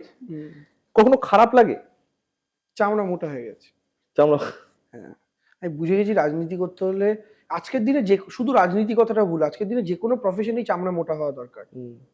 ইমন রূপঙ্করের সাথে কি হয়েছে, ওরা কি রাজনীতি করতো? করেনি তো। তো আজকের দিনে আমাদের সোসাইটির মধ্যে আমাদের নতুন প্রজন্মের একটা অংশ, আমি সবার কথা বলছি না, ট্রোল করাটা একটা তাদের প্যাশন হয়ে দাঁড়িয়েছে। এবার এটার জন্য একজন মানুষ কতটা মানসিকভাবে বিধ্বস্ত হতে পারেন এটা কেউ ভাবে না। শেষ বিধানসভা নির্বাচনের পর তোমার একটা ভিডিও খুব ভাইরাল হয়েছিল রেজাল্টের দিন। সেইটাই তুমি কার্যত তোমার সমস্ত আবেগ এবং সমস্ত কিছু প্রকাশিত হয়েছিল। ওইটাই তো রিয়াল দেবাংশু, ওইটাই তো মানে ওই যে অনেক কথা সহ্য করেছি, হ্যাঁ সেইটা তো সত্যি সহ্য করতে হয়েছে, তার আগে তো সহ্য করতে হয়েছে, এবং এবং তারপরে এখনো হচ্ছে। আমি বলি আপনাকে, আমার মনে পড়লো আপনি বললেন বলে, ওই লাইভটার হ্যাঁ। লাইভ ভিউয়ার সেই দিন ছিল 44,000 লাইভ ভিউয়ার, আমার মনে আছে। এবং আমার এটাও মনে আছে এই টিকিট, দেবাংশু টিকিট পেতে পারে বলে একটা হাওয়া 2021 উঠেছিল, বালি থেকে টিকিট পেতে পারে। তো আমার সাথে পার্টির যদিও কোনো কমিউনিকেশন সেই সময় হয়নি, তো ওটা ফাইনালি হয় না। তারপরে একটা বড় ট্রোল সেই সময় থেকে শুরু হয়, যে বাবা টিকিট দিল না পার্টি, এত লড়াই করছে, এই যে ব্যঙ্গ বিদ্রুপ করা। মেনলি সিপিএম বিজেপি, সিপিএম গুলো বেশি করতো, আরো ওরা বোঝেনি কপালে ওদের জিরো খোদাই হয়ে গেছে তখন থেকে, মানে অন্য লোককে নিয়ে ওদের কি, যাই হোক ঠিক আছে। এতগুলো পার্টির এত ক্যান্ডিডেট লিস্ট প্রকাশিত হয়েছে, সেটা নিয়ে কোনো ব্যাপার না, কিন্তু দেবাংশু কেন টিকিট পাইনি ওটা ওদের মেন মোটো ছিল। তো যাই হোক, এসব ব্যঙ্গ বিদ্রুপ করা শুরু করলো, খুব ভালো কথা। তার দুদিন পর আমি কোনো দুদিন মুখ বুঝে, তো তখন যেহেতু দল বদলের মরশুম, সবাই ভেবেছে তাহলে দেবাংশু বোধহয় বিজেপিতে যাবে, এই করবে ওই করবে। আমি একটা পোস্টার ছাপিয়েছিলাম যে আমি আমার ফেসবুক পেজ থেকে এই কালকে বিকেল 5টা কি 6টার সময় লাইভে আসবো, আপনাদের যা যা প্রশ্ন সব প্রশ্নের আমি উত্তর দেবো, সেখানেই দেবো। আমার মনে আছে ঠিক ওই টাইমে নরেন্দ্র মোদী শিলিগুড়িতে, if I am not wrong, meeting করছেন, বিজেপির অফিসিয়াল পেজ থেকে লাইভ চলছে। সেই লাইভের লাইভ ভিউয়ার ছিল 8,500, মানে লাইভ ভিউয়ার, মানে যেটা ওয়াচিং দেখায় 8,500। আর আমি টিকিট পাইনি, তার জন্য আমার রিয়াকশন কি, এটা বলতে যে আমি লাইভে এসেছিলাম, সেই লাইভের ভিউয়ার ছিল 25,000 অ্যাট দ্যাট টাইম, ঠিক আছে। তো ওই যে বললাম না, পার্টিকে কন্ট্রিবিউট করা, পার্টির জন্য কতটা কি করতে পেরেছি, আর ওই একদিনের জড়িয়ে ধরা আমাকে কতটা বুস্ট দিয়েছে, তার প্রমাণ হচ্ছে এই 44,000 লাইভ ভিউয়ার, 25,000 লাইভ ভিউয়ার। মানুষ তো এমনি আসতো না, এত লোককে ছেড়ে দেবাংশুর কথা শুনতে, যার তিনকুলে রাজনীতির কেউ নেই, যে না মন্ত্রী না বিধায়ক না কাউন্সিলর না পঞ্চায়েত সদস্য, অথচ একটা পঞ্চায়েত সদস্য দেওয়া স্লোগান প্রাইম নয়, যে তার স্লোগান নিয়ে প্রাইম মিনিস্টার ব্যঙ্গ বিদ্রুপ করছেন। যাই হোক, সেটা ছিল। এবার আপনি বললেন কেমন লাগের কথা, একটা সময় তো প্রথম খারাপ লাগতো, কারণ এতে অভ্যস্ত নই আমরা, বাড়ির লোকেদেরও তো খারাপ লাগে, বাড়ির লোকেরা তো দেখে না। আমার মা বাবার প্রথম খারাপ লাগতো, এখন আমার মা আবার ঢুকে কমেন্ট গুলো দেখে আর হাসে, কারণ আমার মাকে বেশি গালাগাল করা হয়, কারণ যে মা বাবা তুলে গালাগালি গুলো তো হয়, সেগুলো আমি আমার মাকে একটা টাইম ব্লক করে রেখেছিলাম আমার পেজ থেকে, প্রোফাইল থেকে। কেন? মাকে বাবাকে আমি চাইনি আমাকে যে ভাষাগুলো প্রয়োগ করা হয় সেগুলো ওরা দেখুক, ওরা কষ্ট পাবে। কিন্তু তারপরে মা একদিন বললো, তুই কি পোস্ট করিস দেখতে পাই না, তুই লাইভে কি বক্তৃতা দিচ্ছিস দেখতে পাই না। আমি বললাম, মা এইটা আমি খুলতে পারি, তুমি বেশি কমেন্ট বক্স ঘেটো না, ঠিক আছে। যাই হোক, তারপরে ফাইনালি খুলি, তারপর নিয়ে যাও, দেখে বলে কি আছে, আমি জানি তো এগুলো হবেই। এই মাই একসময় রাজনীতি বিমুখ ছিল, রাজনীতিতে আসতে দেয়নি, সেই মা আজকে ভালোই লাগে, মা সবটা বুঝে গেছে ইত্যাদি। তো একটা টাইমে খুব মানসিকভাবে আঘাত লাগতো, কারণ আমি তো কারোর ক্ষতি করার জন্য রাজনীতিতে আসিনি, আমি কোনোদিন কাউকে পার্সোনাল অ্যাটাকও করতাম না, করিও না।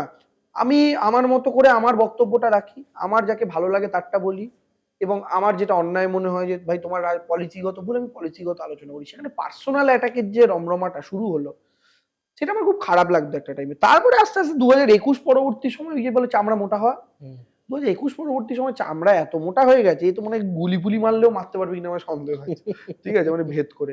তো এটা হয়ে গেছে, এবং আমার ধারণা আজকের দিনে সবারই এটা হয়ে যাওয়া উচিত, কারণ এক একটা ছোট বিষয় পেলেও আজকের দিনে মানুষ যেভাবে ট্রোল করে, মানে তার একটা মানুষের প্রতি যেভাবে একটা বড় গ্রুপ বা একটা বড় অংশের পপুলেশন তার পেছনে লেগে যায়, এটা তারা বুঝতে পারেন না, একজনের কেরিয়ারটা শেষ হয়ে যেতে পারে। কিন্তু আমি বিশ্বাস করি রিয়া চক্রবর্তী যদি ওই পরিস্থিতিকে ওভারকাম করতে পারে, তাহলে পৃথিবীর কারোর ট্রোলে ভয় পাওয়া উচিত। আপনার পাশাপাশি বিরোধী রাজনৈতিক দলের অনেকের খুব নিয়মিত টেলিভিশন শোয়ে যাওয়ার একটা ইয়ে আছে, টেলিভিশন শোয়ে যাওয়ার ইতিহাস আছে, এবং বারবার আপনার সাথে যার বিভিন্ন সময় বিভিন্ন বিষয় নিয়ে তর্ক হয়, তাদের মধ্যে শতরূপ ঘোষ অন্যতম। তো শতরূপের সঙ্গে এই যে সম্পর্কটা, এই যে টক মিষ্টি সম্পর্কটা, এটা কি ক্যামেরার বাইরেও একই রকম? খুবই ভালো সম্পর্ক, খুবই ভালো সম্পর্ক। শোয়ের আগে আড্ডা মারা, গল্প মারা বলুন, পরবর্তীকালে বলুন, এমনকি আমাদের একে অপরের কারোর যদি সোশ্যাল মিডিয়ার পেজে ধরুন কোনো প্রবলেম হলো, একে অপরকে ফোন করে কি এটা সলিউশন কি, তাই শতরূপ দা ফোন করে জিজ্ঞেস করে, আমি শতরূপ দাকে ফোন করি, তোমার কি এটা হচ্ছে নাকি, দেখাচ্ছে নাকি ফেসবুকে এরকম প্রবলেম হচ্ছে নাকি, এই জিনিসগুলো আছে।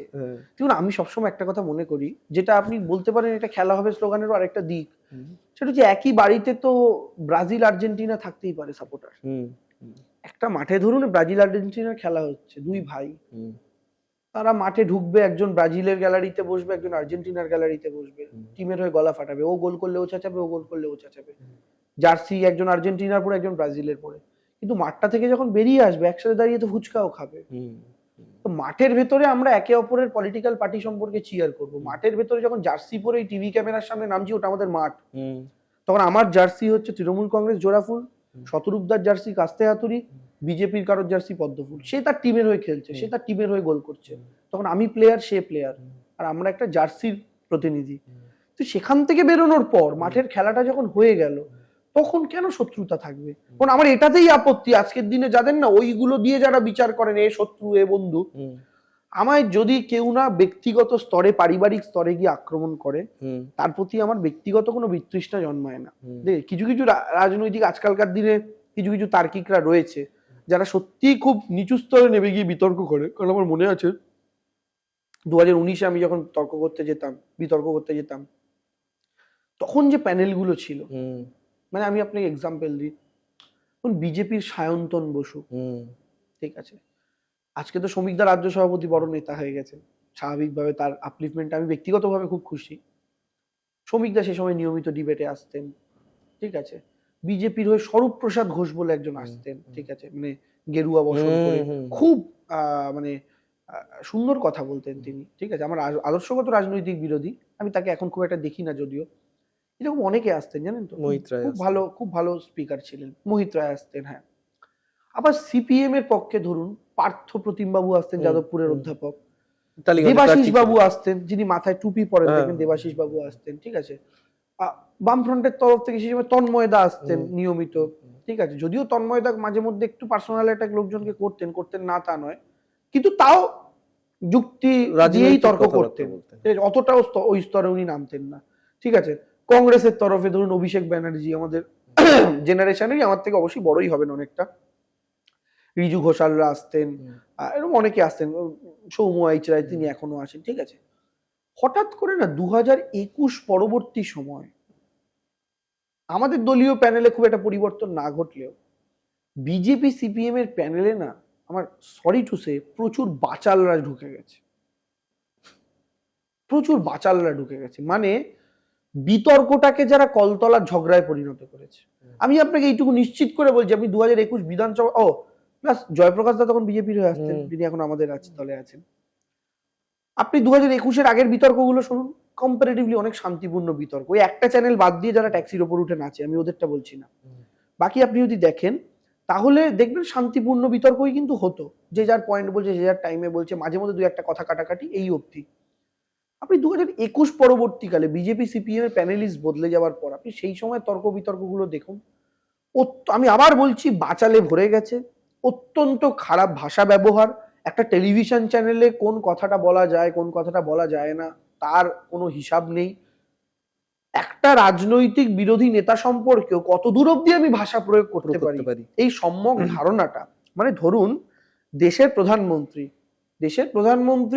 ব্যর্থ প্রধানমন্ত্রী বলা যায়, একটা স্তর অব্দি গিয়ে দেশের প্রধানমন্ত্রী অপদার্থ প্রধানমন্ত্রী অব্দি, তাও এটাও অতটা উচিত নয়, তাও বলা যায়। আচ্ছা, আমি কি কখনো এই কথাটা বলতে পারি দেশের প্রধানমন্ত্রীর নাম তুই করে ডেকে? হ্যাঁ, কোনদিন বলতে পারি যে নরেন্দ্র করে ডেকে? আজকের দিনে রাজ্যের বিরোধী দলনেতা বলুন, একটা বড় অংশের মিডিয়া প্যানেলিস্ট বলুন, বিরোধীদের মমতা বন্দ্যোপাধ্যায়কে নাম ধরে রাখছেন, তুকারি করছেন, ব্যক্তিগত আক্রমণ করছেন, এবং আমরা যারা প্যানেলিস্ট আছি তাদের তো করেনি। আমার মনে হয় কি বলুন তো, এই যে যারা অনেকে খোঁজেন না, ভোটের পরে রাজনৈতিক বিশ্লেষণ করেন, তৃণমূল কেন এত বড় জিতলো, কেন এই দলগুলো মুখ থুবড়ে পড়লো, কেন এই দলটা জিরো হয়ে গেল, তারাই কারণ বিশ্লেষণে অনেক কিছু লেখেন, কন্যাশ্রী লেখেন, লক্ষ্মীর ভান্ডার লেখেন, সিপিএম এর বিজেপি সংগঠন নেই লেখেন, হিন্দিভাষী নেতাদের দাপাদাপি লেখেন, কারণ হিসেবে অনেক কিছু উল্লেখ করেন, কিন্তু একটা কারণ কেউ উল্লেখ করেন না, মানুষ 24/7 এই টেলিভিশনের পর্দার মাধ্যমে যে নেতাগুলোকে দেখছেন তাদের রুচিবোধটা পরিষ্কার হচ্ছে, তাদের রুচিবোধটার সাথে কিন্তু সাধারণ মানুষ নিয়মিত নিয়মিত কানেক্টেড থাকছেন, এবং সেইটার সাথে মানুষ কোথাও ভাবতে গিয়েই কষ্ট পাচ্ছেন যে এই লোকটা এরম বললো, এরা যদি তাহলে আরো শক্তি অর্জন করে কি হতে পারে, এ তো কানে তোলা যাবে না কথাবার্তা। দেবাংশু, সামনে বিধানসভা নির্বাচন, টিকিট পাচ্ছ তো? নো আইডিয়া, এখন অব্দি কোনো খবর? নো আইডিয়া নেই। কোনো আইডিয়া নেই। আচ্ছা। আমি আবার বলছি দলের উপর ভরসা আছে। দল কিভাবে কোন সৈনিককে লড়াবেন, এই যে 2024-এর লোকসভা আমি টিকিট পাবো, আমি জানতাম না। তো অত বড় লোকসভার বৃত্তে যে ছেলেটা একটা ক্যারাম বোর্ড কমিটির ইলেকশনে লড়েনি, হ্যাঁ, সেই ছেলেটাকে আপনি এই দল তৃণমূল কংগ্রেস একটা শাসক দল লোকসভা নির্বাচনে টিকিট দিচ্ছে, হ্যাঁ, কেমন কি আসন না আসন পরের কথা বাদ দিন, লোকসভা স্বীকৃতিও বটে, অ্যাবসলিউটলি এটা স্বীকৃতি বটেই। অনেক বড় এবং আমি কনিষ্ঠতম প্রার্থী তৃণমূল কংগ্রেসের, একসময় কনিষ্ঠতম মুখপাত্র হয়েছিলাম, কনিষ্ঠতম প্রার্থী হয়েছি। তো এবং লোকসভা নির্বাচনে যে 28 বছর বয়সে মমতা বন্দ্যোপাধ্যায়ের মতো মানুষ প্রতিদ্বন্দ্বিতা করার সুযোগ পেয়েছিলেন তৎকালীন সময়, সেই 28 বছর বয়সে সেই মমতা বন্দ্যোপাধ্যায়, অভিষেক বন্দ্যোপাধ্যায় আমাকে সুযোগ দিয়েছে, এটা আমার কাছে কম প্রাপ্তি? অনেক বড়। ঠিক আছে, আমি জিততে পারিনি, আমার ব্যর্থতা, কিন্তু আমার দল আমায় সেই সুযোগ তো দিয়েছিল। বাকি এটা বিধানসভা নির্বাচন, সেই সময়ের জায়গাটা ছিল 7টা বিধানসভা নিয়ে লড়াই, এবার এখনো পর্যন্ত জানি না। বেশ, আচ্ছা, একটা উল্টো গতি দেখা যাচ্ছে যে বিজেপি থেকে বা অন্য বিরোধী দল থেকে তৃণমূলের দিকে আসার একটা প্রবণতা দেখা যাচ্ছে। শুভেন্দু অধিকারী যদি তৃণমূলে আসতে চান কোনোদিন, তাহলে দল কি সিদ্ধান্ত নেবে? তোমার কি মতামত হবে? এই মতামত দিয়েই বহুবার ফেসেছি আমি, এই বিষয়ে মতামত দিতে চাই না সত্যি কথা বলতে। দলের পলিসি ডিসিশন তো দল নির্ণয় করে।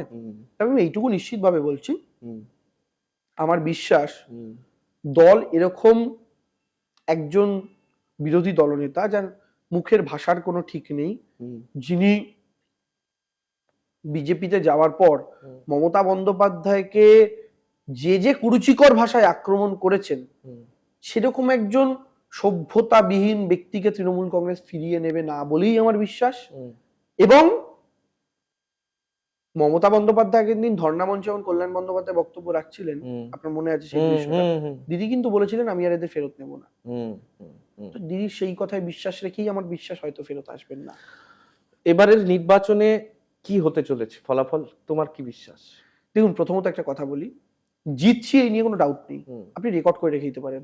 কিন্তু প্রশ্নটা হচ্ছে, আপনি যদি আমার আসন জিজ্ঞেস করেন, আমি প্রত্যেক ইলেকশনের আগে প্রেডিকশন করি, মিলেও যায়, কিন্তু আমি যদি আসন জিজ্ঞেস করেন আমি বলতে পারবো না এই মুহূর্তে। তার কারণ হচ্ছে যতক্ষণ না ফাইনালি তালিকাটা জানতে পারছি, এসআইআর এর তালিকাটা, মানে আপনি তো স্যাম্পেলই জানেন না আপনার, আপনি ওপিনিয়ন পোল করবেন কাদের নিয়ে, তা আপনি তো জানেনই না কারা ভোট দিতে পারবেন না। ধরুন গরিব শ্রেণীর একটা বড় মানুষকে বাদ দিয়ে দেওয়ার চক্রান্ত চলছে, যাদের মধ্যে পরিযায়ী শ্রমিক রয়েছেন। এই স্বাভাবিকভাবে যদি কাগজপত্রের অনাধিক্য থাকে, তাহলে সেটা গরিব মানুষের মধ্যেই বেশি থাকবে, এটাই খুব ন্যাচারাল ব্যাপার।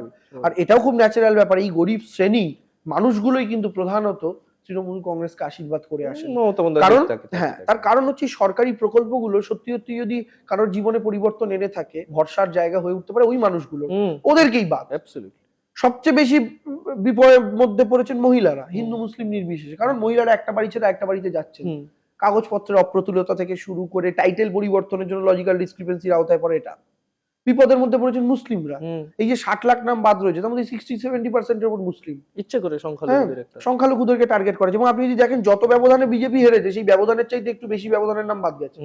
তো এটা তো এমনি হতে পারে না ক্যালকুলেটেড অঙ্ক ছাড়া। হ্যাঁ, এবং শুধু মুসলিমদেরই বেছে বেছে আপনি পাঠাচ্ছেন, মানে এটা তো অসম্মানের। মানে বাংলাদেশ যেখানে সবচেয়ে বেশি এনুমারেশন ফর্ম ফিল আপ হলো, যেখানে সবচেয়ে বেশি নর্মাল ম্যাপিং হলো, সেখানে আপনি এই কাজটা করলেন। আর সবচেয়ে বড় কথা দাদা এখানে একটা আসে, যে এই লজিক্যাল ডিসক্রিপেন্সি তো বিহারে ছিল না, বাংলায় আপনি প্রথম আনলেন। বাংলায় আনলেন নামের বানান ভুল, এই বানান ভুল ইত্যাদির জন্য। আরেকটা কারণ আপনি বললেন যে 5-6টা বেশি সন্তান যারা, তাদেরকে লজিক্যাল ডিসক্রিপেন্সির আওতায় ডাকা হচ্ছে সন্দেহের জন্য, বলা হলো। আচ্ছা, ভারতবর্ষের সবচেয়ে বেশি ফার্টিলিটি রেট কোন রাজ্যে, সবচেয়ে বেশি জন্মসংখ্যার হার কোন রাজ্য? বিহার। আমাদের দাদু ঠাকুমারা 8-10টা সন্তানের জন্ম দিত, আমাদের বাবারা 2 থেকে 3, আর আমাদের জেনারেশন আজকে সন্তান জন্ম দিচ্ছে 0 বা 1, এটা হচ্ছে অঙ্ক। বিহারে আজকের জেনারেশনও 4-5টা সন্তানের জন্ম দিচ্ছে। তো সেই বিহারে তো সবার আগে যদি জন্মসংখ্যার হারের জন্য হয়, 5-6টা সন্তানের জন্য হয়, সবার আগে সেই বিহারে ওই অঙ্কের ভিত্তিতে লজিক্যাল ডিসক্রিপেন্সি হওয়া উচিত ছিল। সেই বিহারে আপনি করলেন না, বাংলায় করলেন। আর বাংলায় করলেন খুব ভালো কথা, আপনি বললেন যে 2002 এর সাথে যাদের ম্যাপিং হয়ে যাবে তারা নাক ডেকে ঘুমান, চিন্তার কারণই নেই। এরপরে আনম্যাপদের কাগজপত্র দিয়ে প্রমাণ করতে হবে, তাদের জন্য 11টা ডকুমেন্ট। তা আপনি যখন আজকে ম্যাপ হওয়া লোকগুলোকে বাদ দিচ্ছেন, ডিলিটেড দিচ্ছেন শুধুমাত্র তার 2টো কাগজের অভাবের জন্য, কিন্তু সে তো ম্যাপ করে প্রমাণ করে দিয়েছে তার বাবা দাদু অলরেডি ছিল তালিকায়। তো তার বাবা দাদু কোন তালিকায় ছিল 2002? এসআইআর এর আগে লাস্ট কত সালে হয়েছে? 2002। তাহলে আপনি 2002-এ ম্যাপিং হওয়া একজন ব্যক্তিকে যখন ডিলিট করছেন, তার মানে ইলেকশন কমিশন নিজেরাই নিজেদের শেষ এসআইআর কে মান্যতা দিচ্ছে না। তাহলে আজকে যদি নির্বাচন কমিশন তার শেষ এসআইআর কে মান্যতা না দেয়, তাহলে আজ থেকে 20 বছর পর 2045-এর এসআইআর এ আমাদের যখন বয়স আর একটু বাড়বে, তখন আজকের দিনে আমাদের সঙ্গে আমাদের যে নাতিপুতি সন্তান সন্ততিটা লিঙ্ক করবে, তাহলে আজকেরটাও মান্যতা থাকবে না। তাহলে মানুষ কি প্রত্যেক 20 বছর পর পর একবার করে মৃত্যুর মুখে ঢলে পড়বে? প্রত্যেক 20 বছর পর পর একবার করে পরীক্ষায় বসবে? কোন দেশে হয় দাদা পৃথিবীর? তো এইটা খুব সিম্পল কোশ্চেন। তো যাই হোক, এই যেটার জন্য আপনার প্রশ্নটার জন্য বললাম, তো এই তালিকাটা ফাইনালি কোন শ্রেণীর মানুষকে বেশি বাদ দিচ্ছে, এটা যতক্ষণ না জানা যাবে ততক্ষণ অব্দি আমার পক্ষে কোনো কনক্লুসিভ উত্তর দেওয়া খুব মুশকিল।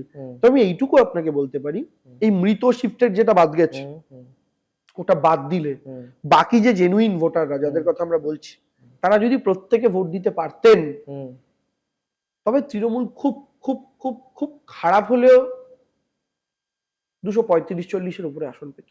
মানে রেকর্ড ভেঙে যেত, 234-এর রেকর্ড ভেঙে যেত। আমি আপনাকে বলছি, আজকের দিনে ন্যাচারালি ভোট হলে বিজেপি কোনোভাবে 35%-এর উপর ভোট পেতে পারে না, পেতে পারেন না, ইম্পসিবল। আমরা তো গ্রাউন্ডে ঘুরছি, মানুষের সাথে কথা বলছি। 35%, আচ্ছা আপনি বলুন তো, 2021-এও বিজেপি যেইটুকু যে হাওয়া দেখেছিলেন, এবার বিজেপির সেই হাওয়া দেখছেন? ওদের নেতা কর্মীদের মধ্যে সেই জোশ আছে? নেই। ওরা বুঝে গেছে এটা হারা লড়াই। যেইটুকু যা ওদের প্রেশার, সেটা হচ্ছে ইজ্জত বাঁচানোর প্রেশার। যা ছিল বাবা পুরো নগ্ন হোস না, একটা শালপাতা অন্তত থাকুক। আচ্ছা, সারাদিন গ্রাউন্ডে ঘুরে, সারাদিন এই বিতর্ক করে দেবাংশু কি কখনো একটু সময় পান, মানে প্রেম করার সময় পান? জল খেতে হচ্ছে প্রশ্নের উত্তরটা দিতে গিয়ে। না না না, দোস্তি বানিয়ে গল্প নয় এটা। জলটা আগেই খেয়েছি। না, বিষয়টা হচ্ছে বাবা মায়ের সাথেই কথা বলার পুরোটা সময় হয়ে ওঠে না। তো বাকিটা তো আপনি বাদই দিন। তবে হ্যাঁ, তা বলে কি বন্ধু বান্ধব কাছের মানুষজন তারা কি নেই? আছেন, কথাবার্তা হয়। আর যারাই বলেন আমি বিরাট ব্যস্ত মানুষ, একদম সময় পাই না, এর চাইতে বড় মিথ্যা আর কিছু হতে পারে না। পৃথিবীর কোনো মানুষ এত ব্যস্ত নয় সে তার প্রিয়জনদের সময় দিতে পারবে না। আবার পৃথিবীর কোনো মানুষ এতটাও ফাঁকা নয় যে সারাদিন শুধু প্রিয় মানুষের সাথেই কথা বলবে। দুটোই সত্যি কথা। তো আমার সেভাবে যেইটুকু সময় আমার সমস্ত কাজকর্ম বাদ দিয়ে দেওয়া সম্ভব, সেটুকু সময় অবশ্যই দেয়া হয়। এবার মুশকিল হচ্ছে আমার ক্ষেত্রে প্রবলেমটা আবার অন্য বলতে, ধরুন আমার কাছে ফাঁকা টাইম কি, ধরুন আমি একটা মিটিং করছি, দুটো ভিসি করছি, চ্যানেলে যাচ্ছি, আমাদের আইটির বিভিন্ন রকম কাজ করছি, এই যে সব কাজকর্ম করার মাঝখানে যে ফাঁকা টাইমটা, এটা ভাবে এই যে ফাঁকা টাইম হলো, এবার আমি একটু 4টে লোককে ফোন করতে পারি আড্ডা দেওয়ার জন্য, গল্প দেওয়ার জন্য। আমার তো এই ফাঁকা টাইমে খবরটা চালিয়ে দেখতে হচ্ছে। খবরটা আমি যদি না দেখি, এক্ষুনি তো মিডিয়া ফোন করে বলবে যে দেবাংশু এইটা হয়েছে, একটা বাইট লাগবে, লাইভের 2 সেকেন্ড টাইম। তা আমি যদি খবরটা সম্পর্কে অ্যাওয়্যার না থাকি, আমি কি উত্তর দেবো ইনস্ট্যান্টলি? তাহলে আমার ফাঁকা টাইমেও আমার যে কাজ, সেটা হচ্ছে নিউজ দেখা। তাহলে দেবাংশুর প্রেমিকাকে কিন্তু খুব অত্যাচার সহ্য করতে হবে। সেটা তো আমার পক্ষে বলা খুব মুশকিল।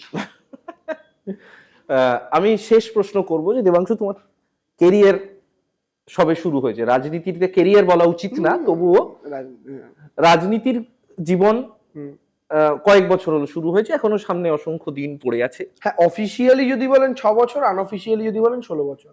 হ্যাঁ, অফিসিয়ালি 6 বছর, আনঅফিসিয়ালি 16 বছর, কিন্তু সামনে অসংখ্য দিন, আরো অনেক একদম পড়ে আছে।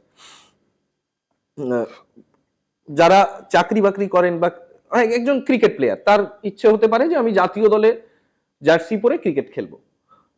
দেবাংশুর তেমন কোনো ইচ্ছে আছে, কোনো উচ্চাকাঙ্ক্ষা আছে রাজনীতিতে, যে আমি এইখানে পৌঁছতে চাই, নাকি যেখানে আমায় সময় নিয়ে যাবে, যেখানে আমায় দল নিয়ে যাবে, আমি সেই অবধি গিয়ে আমি আমাতেই খুশি? আমি তো রাজনীতিতে আসবো এটাই ভাবিনি। উচ্চাকাঙ্ক্ষা তো তাদের থাকে যারা ধরুন প্ল্যান করে আসে, আমার তো হঠাৎ আসা। এবার আপনি যদি বলেন যে পৃথিবীর কোন মানুষটা বড় হতে চায় না, পৃথিবীর কোন মানুষটা আজকে 80 পেলে কাল 85 পেতে চায় না, কাল 85 পেলে পরশু 95 পেতে চায় না, আর 99-তে গিয়ে আটকে থাকলে মাথার চুলটা ছিঁড়ে ফেলে বলে না কেন 100টা হলো না। এটা মানুষের ক্যারেক্টার। তো সেই মানুষের মধ্যে আমিও পড়ি। আমি তো প্লুটো বা নেপচুন কোথাও থেকে আসিনি। তো স্বাভাবিকভাবে এটা আমার মধ্যেও আছে। এবার আমার মধ্যে আছে কি, ধরুন আজকে একটা নির্বাচনে প্রতিদ্বন্দ্বিতা করে একটা জনপ্রতিনিধি হলাম। জনপ্রতিনিধি হওয়ার পর আমার ইমিডিয়েট টার্গেট থাকবে আমি যে এলাকার জনপ্রতিনিধি হচ্ছি সেই এলাকার মানুষের চোখের জল মোছাবো, সেই এলাকার মানুষের জন্য এত ভালো কাজ করব যে পরের নির্বাচনে যখন ওই এলাকায় আমি আবার যাব, আমি ভোটের প্রচারের 3 মাস ঘরে ঘুমিয়ে থাকতে পারবো। কারণ আমার 5 বছরটাই প্রচার, কাজের প্রচার। লাস্টে গিয়ে আমাকে লোকের বাড়ি বাড়ি গিয়ে বলতে হবে না যে এটা করেছি আমায় ভোটটা দাও, কারণ মানুষ জানবে যে আমি দেখে নিয়েছি 5 বছরে, নতুন করে আসতে হবে না আমাদের কাছে। আমি এইরকম কাজ করতে চাই। আমার কাছে উচ্চাকাঙ্ক্ষা যদি বলেন কোনটা, আমার কাছে ইমিডিয়েট উচ্চাকাঙ্ক্ষা হচ্ছে এই ইলেকশনে আমি যদি 20,000 ভোটে জিতি, পরের ইলেকশনে যেন আমি 50,000 ভোটে জিতি। এটা আমার ইমিডিয়েট উচ্চাকাঙ্ক্ষা। আর বাকি বৃহত্তর ক্ষেত্রে ওটা না আবার পরবর্তী কোনো পডকাস্টে আলোচনা হবে। আমরা এই প্রজন্মের এই সময়কার বিভিন্ন দলের রাজনীতিকদের সঙ্গে কথা বলছি, দেবাংশু তাদের মধ্যে একজন। তারা সম্পূর্ণ একটা অন্যরকম ভাবে রাজনীতিকে দেখছেন এবং রাজনীতির দিকে তাদের দৃষ্টিটা অন্যরকম। দেবাংশু, সামনেই নির্বাচন, অনেক লড়াই, মাঠে ময়দানে অনেক ঘুরে বেড়াতে হবে, চষতে হবে এ প্রান্ত থেকে ও প্রান্ত। তার জন্য অবশ্যই তোমাকে শুভেচ্ছা। এবং আমরাও চাই যে যে জায়গা থেকে তুমি লড়াইটা শুরু করেছিলে সেই জায়গা থেকে যেন যে উচ্চাকাঙ্ক্ষা বলবো না, যে ইচ্ছে মনের মধ্যে আছে সেই ইচ্ছে তো পূরণ হোক। তোমাকে অনেক ধন্যবাদ আমাদের এতক্ষণ সময় দেওয়ার জন্য এবং এক বচন বহু বচন পডকাস্টে অতিথি হিসেবে আসার জন্য। আর দর্শকদের বলবো আপনারা অবশ্যই নজর রাখবেন আজকাল.in এর ফেসবুক পেজ এবং ইউটিউব চ্যানেলে। ধন্যবাদ।